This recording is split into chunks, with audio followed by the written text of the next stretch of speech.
পৃথিবীর শুরু থেকে নিয়ে শেষ পর্যন্ত যত মানুষ এসেছে, যত মানুষ আছে, যত মানুষ আসবে, সবার যদি 1999 জন লোক জাহান্নামে যায় আর একজনের বসার যদি জায়গা 450 কিলোমিটার হয়, তাহলে জাহান্নাম কত বড়।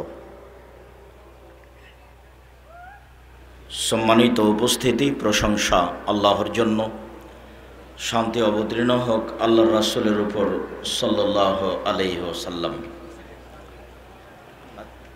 জাহান্নাম সম্পর্কে আলোচনা করতে গিয়ে আপনাদের সামনে সংক্ষিপ্ত কথা হবে জাহান্নামের পরিচয়। তারপরের সংক্ষিপ্ত কথা হবে জাহান্নামকে টেনে বিচারের মাঠে নিয়ে যাওয়া হবে। তারপরের সংক্ষিপ্ত কথা হবে জাহান্নাম কথা বলতে পারে। তারপরের সংক্ষিপ্ত কথা হবে জাহান্নামের খড়ি হচ্ছে মানুষ ও পাথর।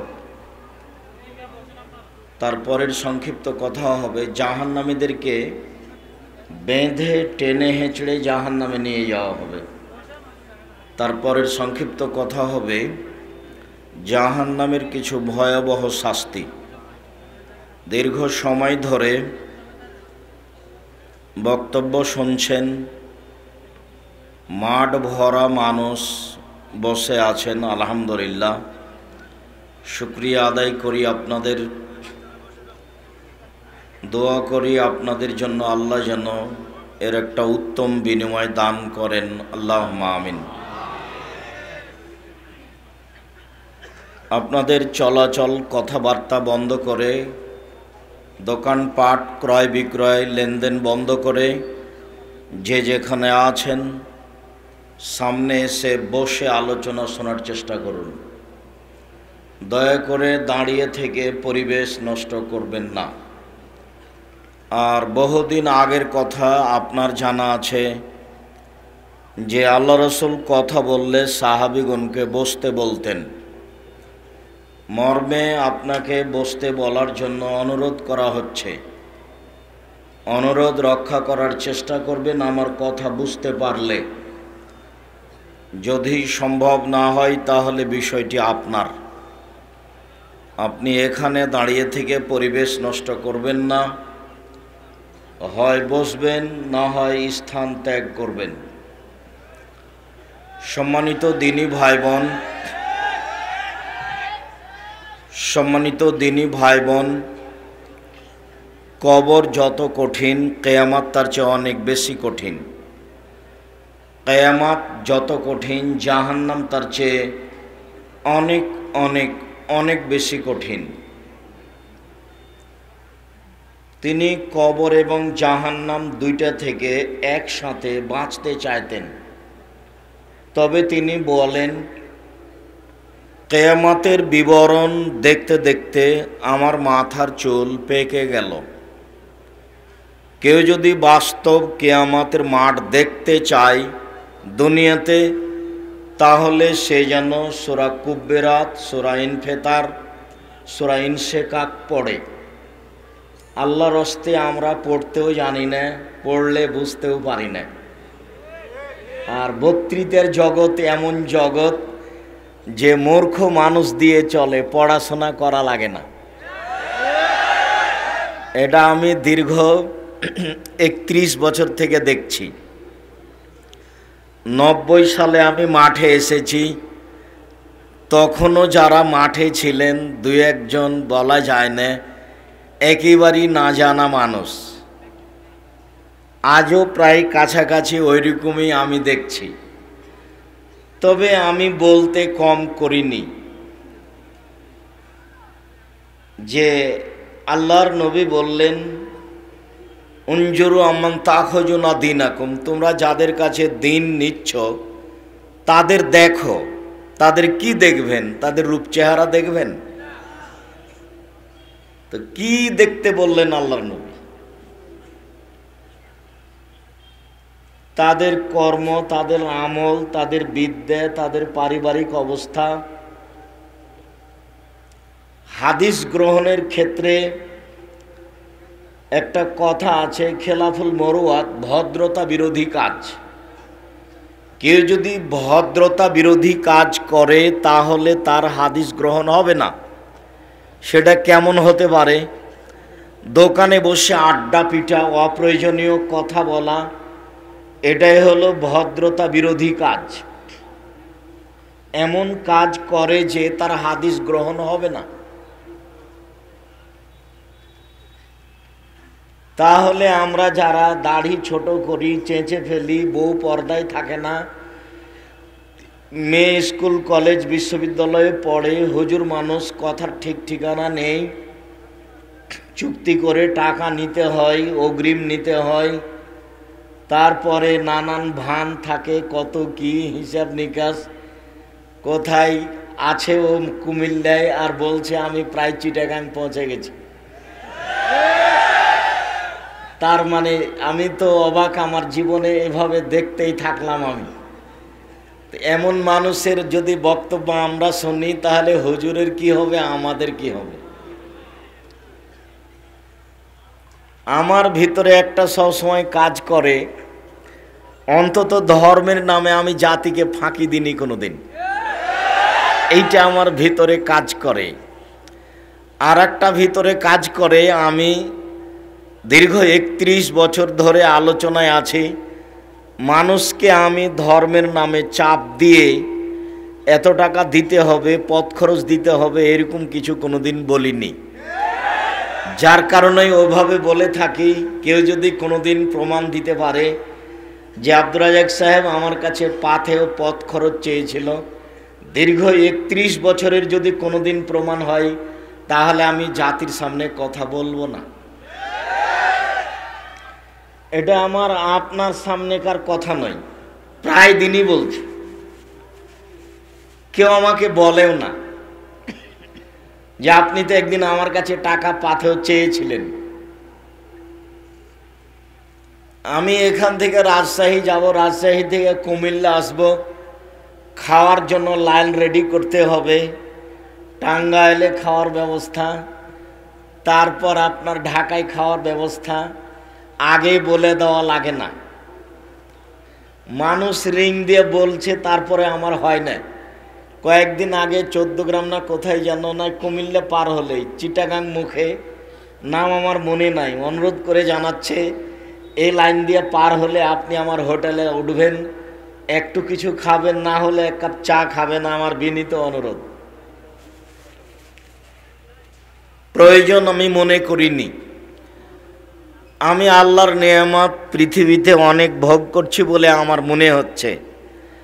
তার মধ্যে সবচেয়ে যেটা উপস্থিত এখন ভোগ করছি সেটা হলো এই, যেটা আব্দুল্লাহ বলল, আমি স্বপ্নেও কোনোদিন ভাবিনি জামিয়া সালাফিয়া রূপগঞ্জ নারায়ণগঞ্জ ঢাকার এই মাঠে জামিয়া বাইতুল হাম জামে মসজিদের জন্য 200 শতক জমি বরাদ্দ হবে। আর জমি সহ প্রায় 50 বিঘা জমির উপরে এই প্রতিষ্ঠান গড়বে।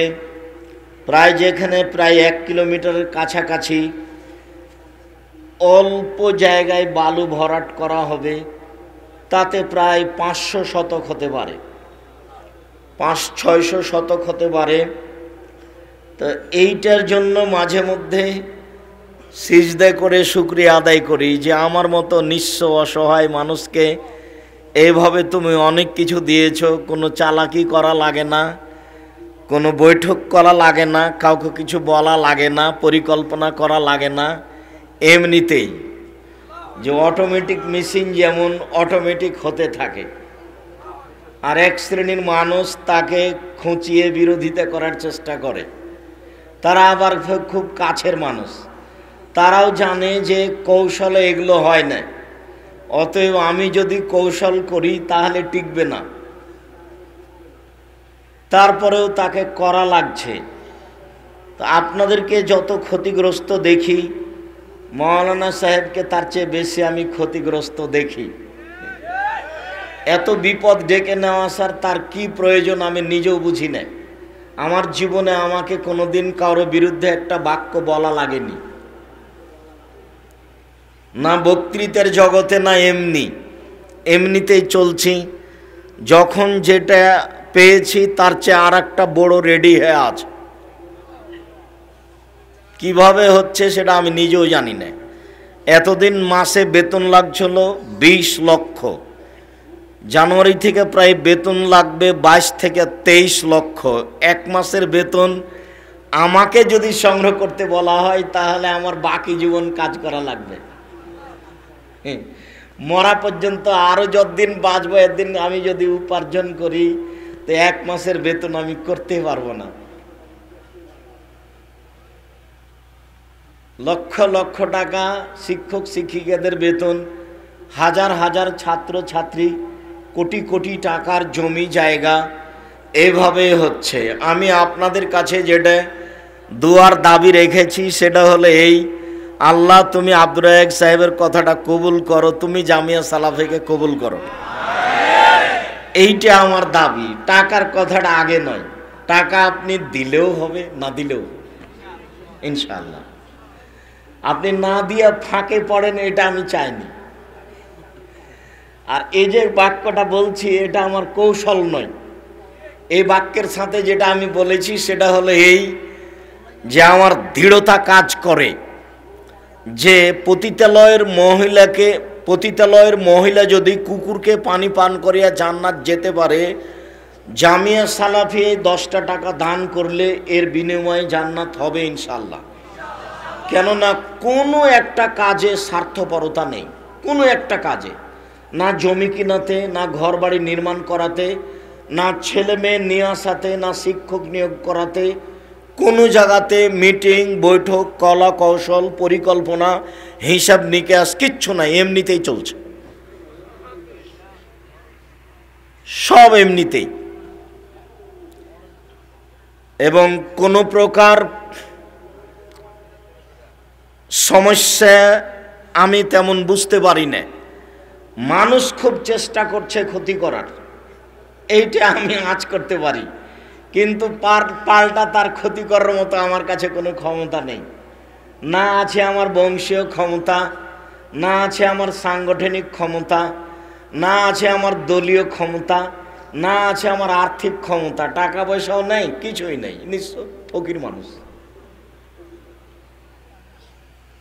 সম্মানিত দিনী ভাই বোন, জাহান্নাম যত কঠিন কিয়ামত তার চেয়ে অনেক বেশি কঠিন। কিয়ামত যত কঠিন জাহান্নাম তার চেয়ে অনেক অনেক অনেক বেশি কঠিন।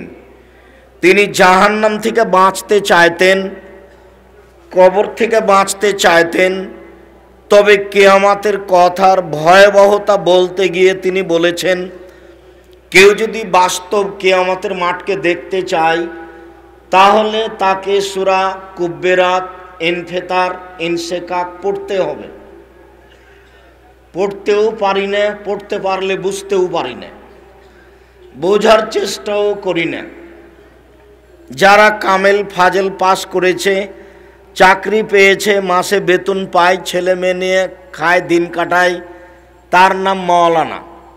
যারা হুজুর বক্তৃতায় দেয়, এই জেলা থেকে ওই জেলা যায়, রাস্তাঘাটে খায়, টাকা পয়সা পায়, আহাল পরিবার নিয়ে সংসার চলছে, তার নাম হুজুর। তিনি কোরআন মাজিদ পড়বেন, বুঝবেন, এরকম পরিবেশ তার কাছে নাই। জেনারেল শিক্ষিত মানুষ এক সময়ে সলাত আদায় করেনি, নামাজ পড়েনি, রোজা করেনি, চাকরি পেয়েছে, বড় চাকরি করে, এক পর্যায়ে বুঝেছে ইবাদত করা লাগবে, তাই নামাজ রোজা শুরু করেছে। এখন না কোরআন মাজিদ পড়ার চেষ্টা করে, না পড়তে পারে, না বুঝতে পারে, কোনোটাই হয় না।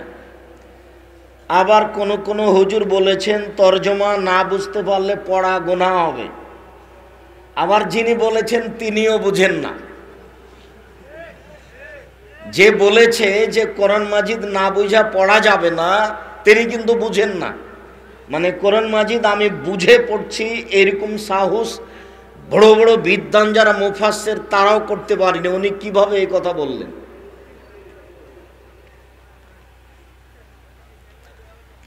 এই বিশাল কোরআন মাজিদ, বিশাল 30 পারা, আলোচনার এক পর্যায়ে বলেছে, এই ছেলে বসো, তোমার এটা কি প্রয়োজন? তুমি ওখানে উঠে বসে আছো কেন? তোমাকে এগুলো আগেই করতে হতো, এখন করতে হবে না, বন্ধ করো, নামো। ওইভাবেই নামো।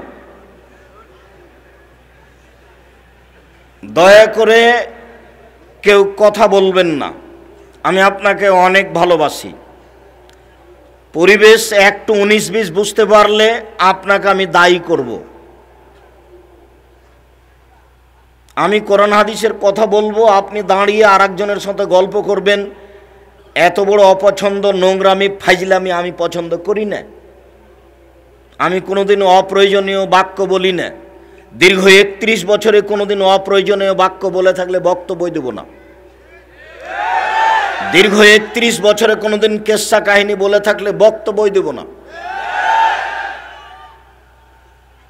অতএব আমি কথা বলবো, আপনি নিজেকে সাধারণ মনে করে কারোর সাথে গল্প করবেন এমন দুঃসাহস করিয়েন না। রাসূল সাল্লাল্লাহু আলাইহি সাল্লাম কথা বলার পূর্বে পরিবেশ কত কন্ট্রোল করতেন তা কোনোদিন আপনি ভেবেছেন? আল্লাহর নবী একটা গাধার উপরে বসে আছেন, পিছনে মুআয ইবনে জাবাল বসে আছেন, মানে দুইজন এক গাধার উপরে, প্রাণীও ছোট, গায়ের সাথে লেগে আছে, পিছন দিকে গায়ের সাথে লেগে আছেন উনি। তো আল্লাহ নবী বলছেন মুআয, তো মুআয বলছেন লাব্বাইক ওয়া সাদাইক, জি আল্লাহর নবী প্রস্তুত, বলেন কি বলছেন। আল্লাহর নবী কিছু না বলে আবার বলছেন মুআয, তো মুআয বলছেন লাব্বাইক ওয়া সাদাইক, জি আল্লাহর নবী আমি প্রস্তুত, বলেন কি বলছেন। তো আল্লাহ রাসূল বলছেন মুআয, তো মুআয বলছেন লাব্বাইক ওয়া সাদাইক, আল্লাহ রাসূল প্রস্তুত, বলেন কি বলছেন। একজন সাহাবীকে এত কিছু বলা লাগবে একটা কথা বলার জন্য? আমার চেয়ে আপনার চেয়ে কয়েক কোটি গুণ উপরে মর্যাদা তার, আর তারা নবীকে মানার জন্য এত প্রস্তুত যে বলা লাগে না। বলা যে লাগে না তার প্রমাণ দেখবেন। আল্লাহর নবী জুতা পায়ে দিয়ে সালাত শুরু করেছেন, বুখারী মুসলিম। তো জিবরাইল এসে বললেন যে জুতা খুলেন, জুতাতে ময়লা আছে। তো আল্লাহর নবী জুতা খুলে দিয়েছেন। এখন সালাম ফিরার পরে সাহাবীগণকে দেখছেন যে তারাও খুলে দিয়েছে। তো আল্লাহ নবী বলছেন যে তোমরা জুতা খুলেছো কেন? তো সাহাবীগণ বলছেন আপনাকে দেখলাম সেই জন্য। আরে জিবরাইল আমাকে বললেন যে জুতা খুলে দেন, আপনার জুতায় ময়লা আছে, সেই জন্য আমি জুতা খুলে দিয়েছি, তো তোমরা খুললে কেন? বলে আপনাকে দেখলাম এই জন্য। বুঝাতে পারিনি হাদিস বুখারী মুসলিম মানে মেনে চলা, কথা বুঝাতে পারিনি মনে হয়। মেনে চলা, সাহাবীগণ নবীকে মেনে চলেন, তার বাস্তব একটা উদাহরণ দেখালাম, হাদিস বুখারী মুসলিম। এমন মেনে চলা লোককে তিনবার বলা লাগবে? প্রশ্নই আসে না? একবার বললেই যথেষ্ট। তারপরেও আল্লাহর নবী জায়গা বিশেষে এমন বলেছেন, যেমন 23 বছর জীবনে কোনো একদিন কোনো এক ওয়াক্ত সালাত সাহাবীর দিকে মুখ না করে কাতার সোজা করুন, প্রাচীরের মতো হয়ে দাঁড়ান, ফাঁকা বন্ধ করুন। ওই যে দেখছি শয়তান দুইজনের ফাঁকা দিয়ে ঢুকছে ছাগলের বাচ্চার মতো, এইগুলি কথা না বলে জীবনে কোনো একদিন সালাত শুরু করেছেন তা কেউ কোনোদিন প্রমাণ করতে পারবে না। কোনোদিন যদি প্রমাণ হয়ে যায় যে আল্লাহর নবী একদিন এইভাবে না বলে নামাজ শুরু করেছেন, এটা প্রমাণ হয়ে গেলে আমি আব্দুর রাজ্জাক বিন ইউসুফ আর জীবনে কোনোদিন বক্তব্য দেব না। এই বাক্যটা কি নিয়ে যেতে পারবেন? কি বললাম আমি? এটা কি নিজে নিজে বলেন তো দেখি আমি কি বললাম। কেউ যদি প্রমাণ করতে পারে জীবনে কোনোদিন যে আল্লাহর নবী এইভাবে মুখ ঘুরিয়ে না বলে সালাত শুরু করে দিয়েছেন, এটা প্রমাণ হয়ে গেলে আমি আর কোনোদিন বক্তব্য দিব না। তাহলে কথাটা কি বললাম?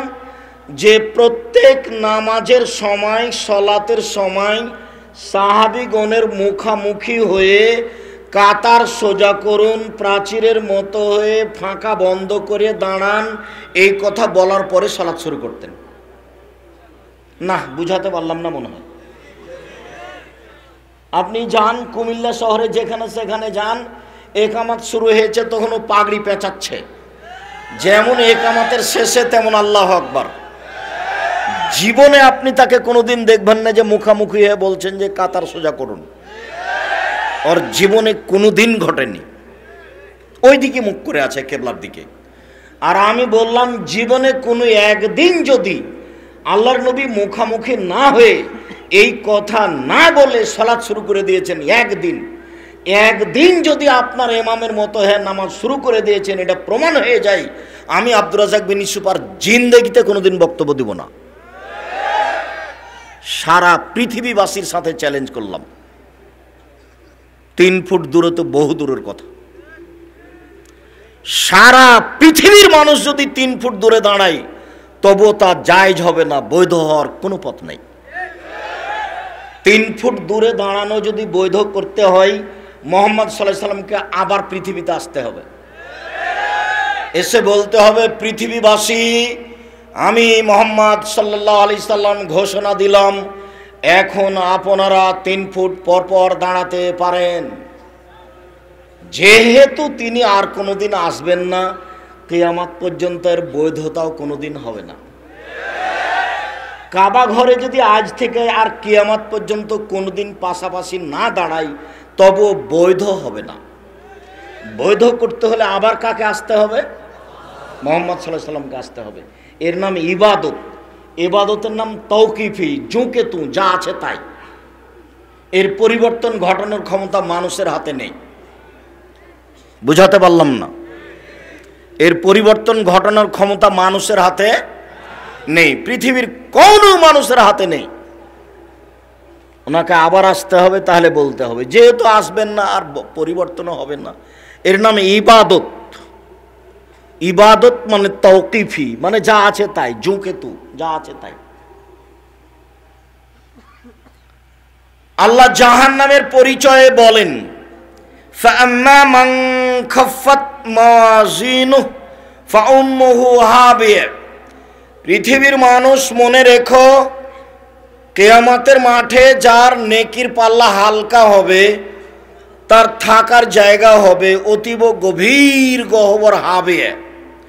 অমাদ্রাকা মাহে মুহাম্মদ সাল্লাল্লাহু আলাইহি সাল্লাম, আপনি কি বলতে পারেন হাবিয়া নামক জাহান্নামটি কি?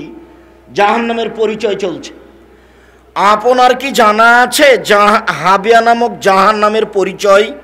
আমি বলি নারুন হামিয়া, তা হচ্ছে জ্বলন্ত উত্তপ্ত আগুন। জাহান্নামের পরিচয় পেয়ে গেলেন কোরআন মাজিদ হতে। জাহান্নাম বলতে জ্বলন্ত উত্তপ্ত আগুন।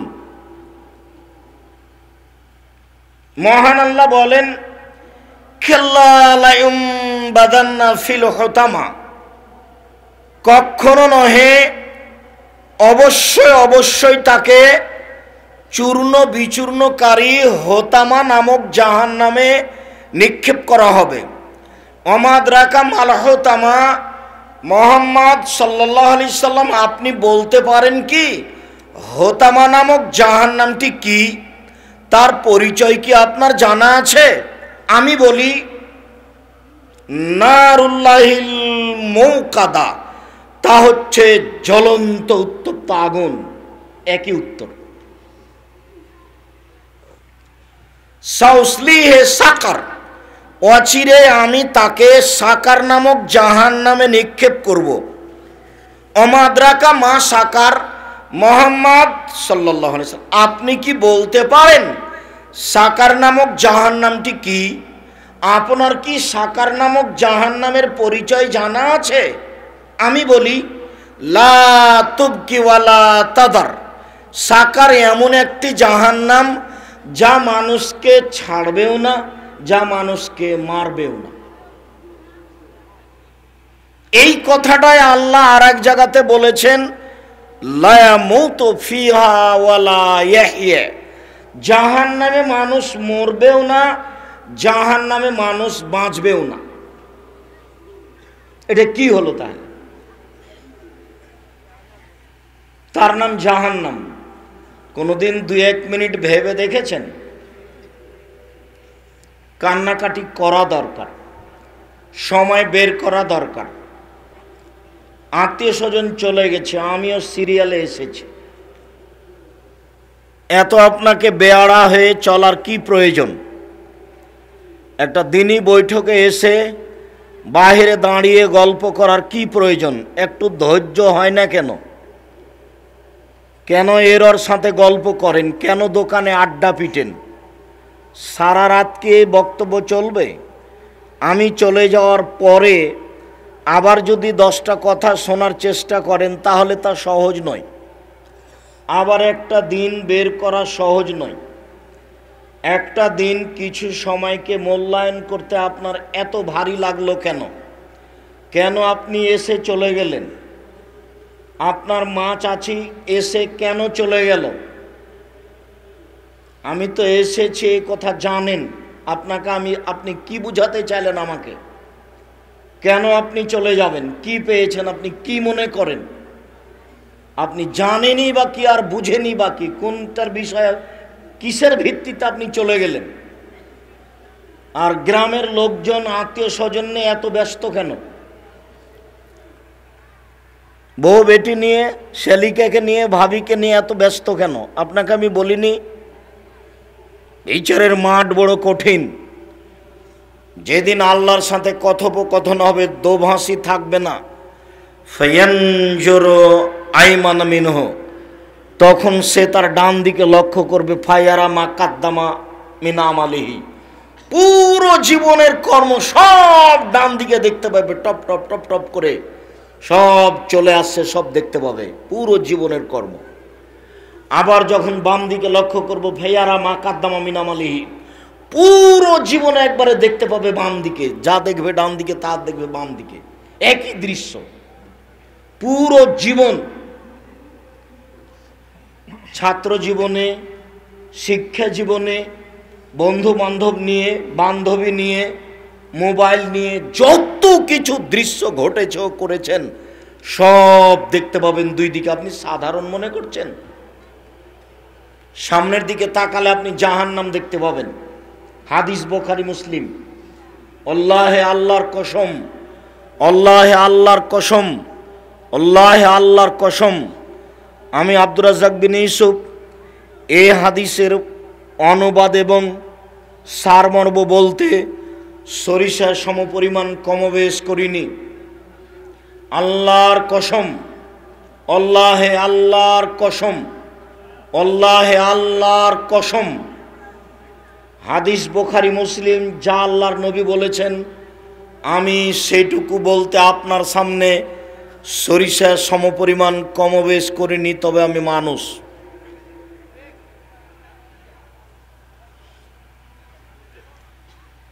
সময়ের একটু দাম দিতে শিখেন, নিজেকে ধৈর্যশীল করে গড়ে তোলার চেষ্টা করেন। সংক্ষিপ্ত কথা, জাহান্নামের পরিচয় কোরআন মাজিদ থেকে শেষ করলাম। থেকে আমি জাহান্নামের পরিচয় দিই। উতবা ইবনে গাজওয়ান বলেন যে আল্লাহর নবী বললেন, ইন্না সাখরাতাল আযীম আলা তুলকা মিন শাফিরে জাহান্নাম ফাতাহাবি ফিহা বাদা সাবিনা আম। একটা কয়েক কোটি মন ওজনের পাথর যদি জাহান্নামের মুখে এইভাবে ছেড়ে দেওয়া হয় তাহলে নিচে পৌঁছিতে 70 বছরের বেশি সময় লাগবে।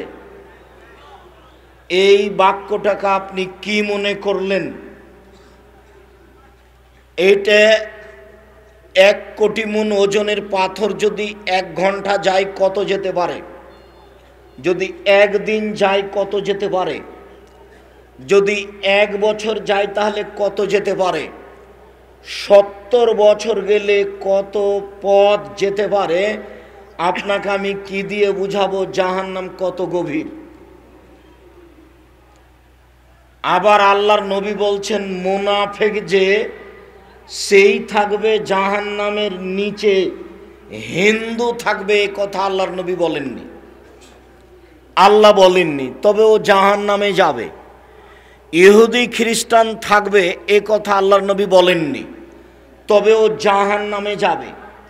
সবচেয়ে নিচে থাকবে জাহান্নামে ওই যে মুনাফিক, যে মিথ্যে কথা বলে, যে কথা লাগায়, যে আর একজনের পিছে ছুটাছুটি করে, যে গরম বকরির মতো, গরম বকরি মানে যে পাঁঠা খুঁজে, একই আল্লাহর নবী গরম বকরি বলছেন। এর স্বভাব যেটা, মুনাফিকের স্বভাব সেইটা।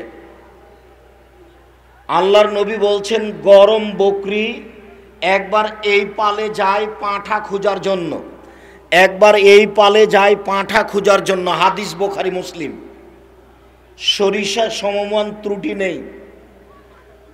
এই গরম বকরির চরিত্র যা, মুনাফিকের চরিত্র তাই। এই কথা আমি বলিনি, এ কথা আজকের নয়, আজ থেকে নিয়ে 1450 বছর পূর্বেকার বলা, মুহাম্মদ সাল্লাল্লাহু আলাইহি সাল্লামের মুখের বাক্য এটা। পৃথিবীর সবচেয়ে দামি মানুষ, পৃথিবীর সবচেয়ে সম্মানী মানুষ, যার জন্য জান্নাত ব্যস্ত, শুনুন, জাহান্নাম খুব ভয়াবহ জায়গা। জাহান্নামের পরিচয়ে সংক্ষিপ্ত একটু জাহান্নামীর কথা বলি। আল্লাহ নবী বলছেন, ওয়াইন্না গিলজা জিলদাহু ইসনানে আরবাউনা জেরা, একজন জাহান্নামীর গায়ের চামড়া হবে 42 হাত মোটা। ইসনানে আরবাউনা জেরা, 42 হাত মোটা চামড়া। ওয়াইন্না জিরসাহু মিসলা উহুদিন, তার দাঁত হবে উহুদ পাহাড়ের মতো। উহুদ পাহাড় 4 কিলোমিটার প্রশস্ত, 8 কিলোমিটার লম্বা। নিচে কত কিলোমিটার আছে তা মানুষ জানে না। তাহলে উহুদ পাহাড় কত বড় তা বিবরণ দিতে পারলাম না, শুধু পারলাম যে তার প্রশস্ত কত আর লম্বা কত। তবে নিচে কত আছে সেইটাকে জানে। তো দাঁতটা হবে উহুদ পাহাড়ের সমান। ও ফাঁকে জহ মিসলু বাইজা, আর উরু রান হবে বাইজা পাহাড়ের সমান। বাইজা পাহাড় হলো 39 কিলোমিটার লম্বা। ওয়াইন্না মাজলিস মিন জাহান্নাম বাইনা মক্কা ওয়াল মদিনা, একজন জাহান্নামীর বসার জায়গা 450 কিলোমিটার, মক্কা থেকে মদিনা। একজন জাহান্নামীর বসার জায়গা যদি 450 কিলোমিটার হয়, আর প্রতি হাজারে যদি 999 জন মানুষ জাহান্নামে যায়, তাহলে পৃথিবীর শুরু থেকে নিয়ে শেষ পর্যন্ত যত মানুষ এসেছে, যত মানুষ আছে, যত মানুষ আসবে, সবার যদি হাজারে 999 জন লোক জাহান্নামে যায়, আর একজনের বসার যদি জায়গা 450 কিলোমিটার হয়, তাহলে জাহান্নাম কত বড়। আল্লাহর নবী বলছেন, মানুষ, জিন, ফেরেশতা সব কিছু যদি একসাথে জাহান্নামের দরজা দিয়ে ঢোকে, তো দরজায় ঢুকতে সমস্যা হবে না। বিচারের মাঠে জাহান্নাম থাকবে, জান্নাত থাকবে, আল্লাহ থাকবেন, ফেরেশতা থাকবেন, মানুষ থাকবে, জিন থাকবে, পশু প্রাণী থাকবে, সব কিছু থাকবে। কিয়ামতের মাঠ কত বড়।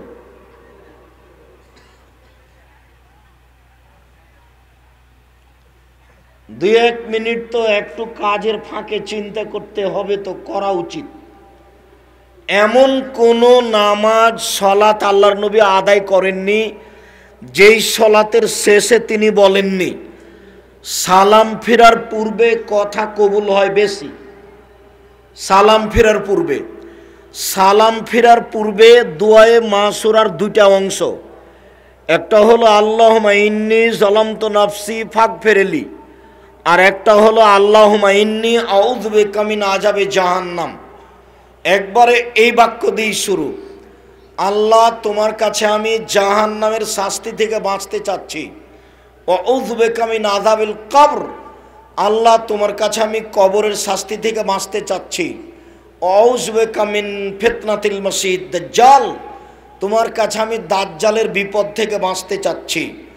আউযু বিকা মিন ফিতনাতিল মাহি ওয়াল মামাত, ইহকালের বিপদ পরকালের বিপদ, ইহকালের বিপদ পরকালের বিপদ হতে তোমার কাছে আমি বাঁচতে চাচ্ছি।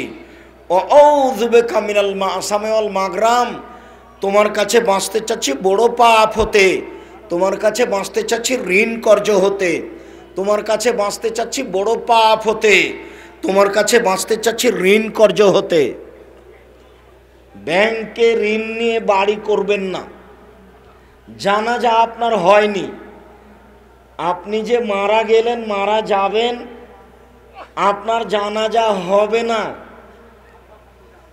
ঋণ আছে যার, জানাজা নেই তার। হুজুর পড়িয়ে দিলেন যে আহা ইন্না লিল্লাহি ওয়া ইন্না ইলাইহি রাজিউন, শতকরা 95 জন হুজুর মিথ্যুক, শতকরা 98 জন মুফাসসির মিথ্যুক। 31 বছর থেকে বলছে এই বাক্য, 31 বছর থেকে এমন কোনো মায়ের বেটা দাঁড়ায় না যে আমার হুজুরের মিথ্যা কথা আপনি প্রমাণ করেন তো দেখি। আমার হুজুর ঘন্টার ঘন্টা বক্তব্য দিয়েছে, মিথ্যা কথা প্রমাণ করেন দেখি। আপনি খালি বললেই বিপদে পড়ে যাবেন, বলা দেরি হবে না, কত দাঁড়াবে। এই বৈঠক আপনাকে আমি কতবার দেখিয়েছি। কোরআন মাজিদের গায়ে যারা মিথ্যা কথা লিখে দিতে পারে তাদের কাছে ধর্ম বিকৃত করা কঠিন। কোরআন মাজিদের গায়ে যারা মিথ্যা কথা লিখে দিতে পারে, দোয়া ও খাতমিল কোরআন 31 বছর থেকে বলছে দোয়া নবীর বলা, এটা প্রমাণ হয়ে গেলে আমার জীবনে আমি কোনোদিন বক্তব্য আর দেব না। এক দুদিন থেকে বলিনি, 31 বছর থেকে বলছি। এই পৃষ্ঠাটা একটা ছোট্ট করে দেওয়া আছে, দোয়া ও খাতমিল কোরআন। যে লিখেছে সেও জানে না, যে সহযোগিতা করেছে সেও জানে না, যে সম্পাদনা করেছে সেও জানে না। এটা হলো সাদ্দাদের বাড়ির মতো, সাদ্দাদের জান্নাত। মানে সাদ্দাদের জান্নাত এটা কল্পনা, পরিকল্পনা। ঘুমের ঘরে ও আকাশে লন্ডনে চলে গেছে, লন্ডন থেকে ঘুরে এসে ঘুম ভেঙে গেছে। এটা হলো সাদ্দাদের কাহিনী। সাদ্দাদের কাহিনী সত্যতা প্রমাণ করা তো বহুদূরের কথা, আছে কোথায় এটা প্রমাণ করার জন্য 6 মাস সময় দিয়েছি। মানে আছে কোথায়, ঘটনাটা আছে কোথায়, এটা প্রমাণ করার জন্য কতদিন সময় দিয়েছি? 6 মাস। কেউ বলে না যে এখানে আছে, সত্যটা মিথ্যাটা পরে। এইভাবেই চলছে। শুনুন সম্মানিত দিনী ভাই বোন, জাহান্নামের পরিচয় সংক্ষিপ্তভাবে পেশ করলাম। জাহান্নামকে বিচার মাঠে টেনে হেঁচড়ে নিয়ে যাওয়া হবে। আল্লাহ বলছেন ওয়াজিয়া ইয়াউমা ইযিম বিজাহান্নাম, জাহান্নামকে টেনে হেঁচড়ে বিচার মাঠে নিয়ে যাওয়া হবে। তাহলে কোথাও রেডি আছে, প্রস্তুত আছে জাহান্নাম। মাটির নিচে থাক আর আকাশে থাক, যেখানেই থাক, মাটির নিচে আছে এ কথাই ঠিক। হেঁচড়ে টেনে নিয়ে যাওয়া হবে বিচারের মাঠে। আনাস রাদিয়াল্লাহু তাআলা আনহু বলেন, রাসূল সাল্লাল্লাহু আলাইহি ওয়াসাল্লাম বলেছেন, ইজা ইয়াউমুল কিয়ামা বিজাহান্নাম, বিচারের মাঠে জাহান্নামকে টেনে নিয়ে যাওয়া হবে। আলাহা সাবুন আলফা জেমাম, জাহান্নামের গায়ে 70,000 লোহার রশি থাকবে। মা কুল্লে জেমামিন সাবুন আলফ, আর প্রত্যেক রশির সাথে 70,000 ফেরেশতা থাকবে। তাহলে রশি থাকবে 70,000, আর এক একটা রশিতে ফেরেশতা থাকবেন 70,000। তাহলে কত হাজার ফেরেশতা হলো? সম্মানিত দিনী ভাই বোন, ফেরেশতা টেনে নিয়ে যাবেন জাহান্নামকে বিচারের মাঠে। জাহান্নাম কথা বলতে পারে, অবাক। এটাই অবাক যে জাহান্নাম কথা বলতে পারে। এইদিকে এই ছেলে, তাহাজ্জাতিল জান্নাতু আন-নার, জাহান্নাম এবং জান্নাত বিচার মাঠে আল্লাহর সাথে ঝগড়া লাগিয়ে দিবে। এই দেখেন জাহান্নামের ঝগড়া, জাহান্নাম বিচারের মাঠে তর্ক লাগিয়ে দিবে। জাহান্নাম কথা বলতে পারে, বলবে উসিরতু বিল মুতাকাব্বিরিন ওয়াল মুতাজাব্বিরিন, আমার ভিতরে স্বৈরাচারী, স্বেচ্ছাচারী, অহংকারী, বদমেজাজি কেন? এইটা হলো তার তর্কের কথা আল্লাহর সাথে। আল্লাহ, আমার ভিতরে স্বৈরাচারী, স্বেচ্ছাচারী, অহংকারী, বদমেজাজি কেন? তখন আল্লাহ বলবে ইন্নামা আনতি গাজাবি, ইন্নামা আনতি আজাবি।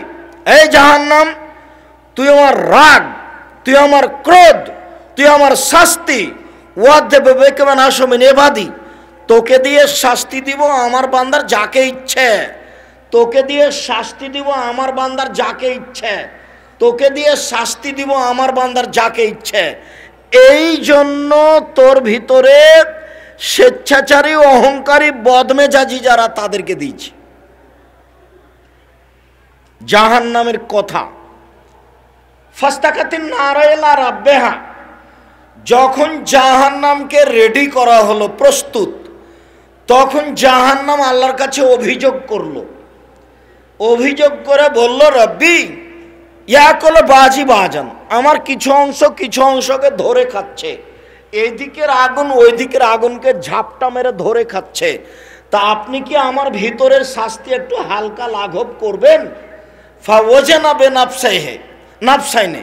তো আল্লাহ বলেন, আচ্ছা আচ্ছা, ঠিক আছে ঠিক আছে জাহান্নাম, তোমার আমি অভিযোগ মেনে নিলাম। দুইটা শ্বাস দিয়ে, একবার শ্বাস ছাড়বে আর একবার শ্বাস নিবে। যখন শ্বাস ছাড়বে তখন পৃথিবী 6 মাস গরম থাকবে, আর যখন শ্বাস নিবা তখন পৃথিবী 6 মাস ঠান্ডা থাকবে। জাহান্নাম কথা বলতে পারে। জাহান্নামের খড়ি হচ্ছে মানুষ ও পাথর। জাহান্নামে কোনো আগুন থাকবে না, মানে কোনো পাথর থাকবে না, কোনো কয়লা থাকবে না, এসব কাঠখড়ি থাকবে না। পাথর আর মানুষ হলো জাহান্নামের খড়ি। সম্মানিত দ্বীনি ভাই বোন, জাহান্নামীদেরকে পিছন দিকে হাত বেঁধে জাহান্নামে নিয়ে যাওয়া হবে। কেন? অপমান করার জন্য। জাহান্নামের উল্লেখযোগ্য শাস্তি হচ্ছে আগুন। আগুনের পাহাড়ে উঠবে ও নামবে।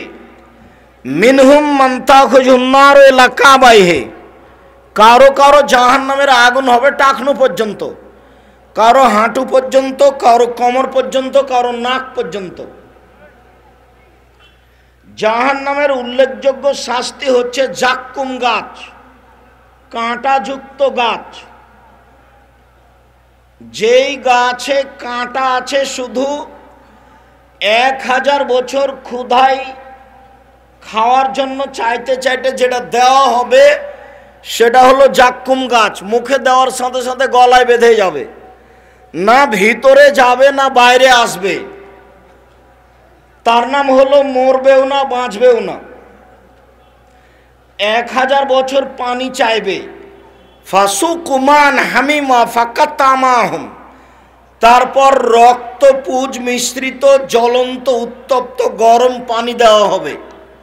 মুখের পাশে আনার সাথে সাথে নিচের ঠোঁটটা জড়িয়ে নিচে যাবে, উপরের ঠোঁট জড়িয়ে উপরে যাবে। মুখে পানি দেওয়ার সাথে সাথে শরীরে যা সব গোস্ত থাকবে, চামড়া সব ঝরে পড়ে যাবে, হাতে হাতে শুধু হাড় হাড্ডি থাকবে। এ কথা আমি বলিনি, এ কথা মুহাম্মদ সাল্লাল্লাহু আলাইহি সাল্লাম বলেন, এ কথা আল্লাহ বলেন। জ্বলন্ত উত্তপ্ত গরম পানি, সেটা আবার রক্তপুঁজ মিশ্রিত। জাহান্নামের উল্লেখযোগ্য শাস্তি হচ্ছে বিচ্ছু, সাপ, হাতুড় দিয়ে পিটানো। সম্মানিত দ্বীনি ভাই বোন, জাহান্নাম থেকে বাঁচার জন্য কয়েকটি কথা থাকলো। এই ছেলে,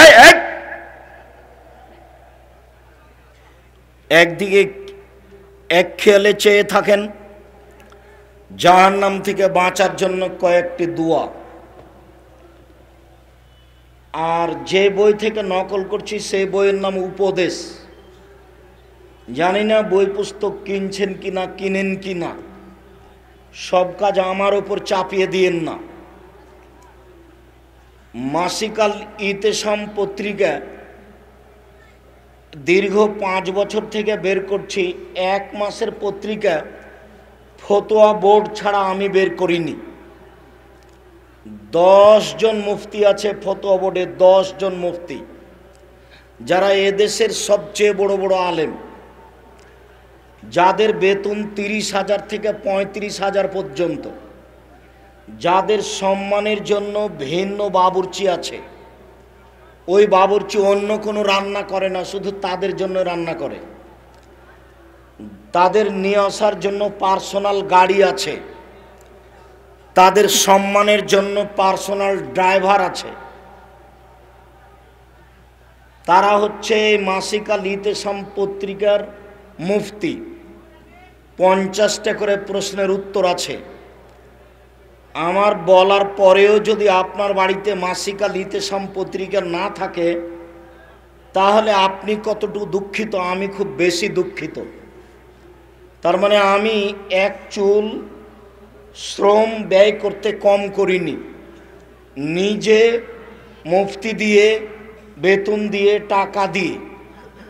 কাজেই মাসিকাল ইতেসাম পত্রিকা আপনার বাড়িতে থাকবে, এটা জরুরি। যত বই পুস্তক আছে সব নিয়ে যাবেন। 1 নম্বর দোয়া আল্লাহুম্মা আউযু বিকা মিন আযাবি জাহান্নাম। 2 নম্বর দোয়া রব্বানা আতিনা ফিদ দুনিয়া হাসানাতাও ওয়া ফিল আখিরাতি হাসানাতাও ওয়া কিনা আযাবান্নার। 3 নম্বর দোয়া আল্লাহুম্মা কিনি আযাবাক ইয়াওমা তাবাসু ইবাদাক। 4 নম্বর দোয়া মাঝে মধ্যে জানাজার দোয়াটা পড়বেন, তাতে জাহান্নাম থেকে বাঁচার কথা আছে।